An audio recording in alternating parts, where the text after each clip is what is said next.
મિત્રો, આજે આપણે ધોરણ 6 ની અંદર પ્રકરણ નંબર 2 જોઈશું, આદિ માનવથી થાય જીવનનું સફળ. તો પ્રશ્ન 1 છે, આશરે કેટલા વર્ષ પહેલા આદિમાનવ ભટકતું જીવન જીવતા હતા? 20 લાખ વર્ષ પહેલા.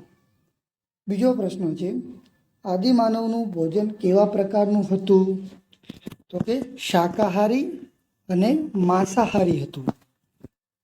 પ્રશ્ન 3 છે, આદિમાનવ હથિયાર શેમાંથી બનાવતા હતા? તો પથ્થર અને લાકડામાંથી બનાવતા હતા.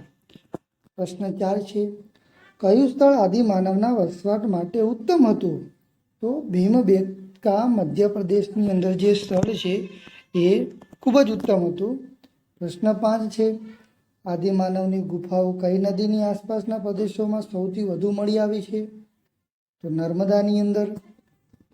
પ્રશ્ન 6 છે, આદિમાનવોની કઈ ગુફામાંથી રાખના અવશેષો મળ્યા છે? કુર્લુનની ગુફામાંથી. પ્રશ્ન 7 છે, અગ્નિની શોધ આશરે કેટલા વર્ષ પહેલા થઈ હતી? તો કે 11,000 વર્ષ પહેલા થઈ હતી.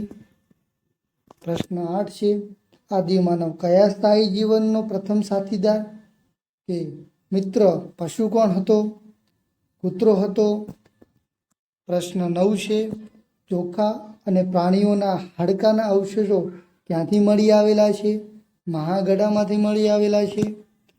10મો પ્રશ્ન છે, લંબચોરસ ઘરના પુરાવા ક્યાંથી મળી આવેલા છે? તો મેહરગઢમાંથી મળી આવેલા છે. તો વિદ્યાર્થી મિત્રો, આ હતા ધોરણ 6 ની અંદર ચેપ્ટર 2 ના MCQ પ્રશ્નો. તો હવે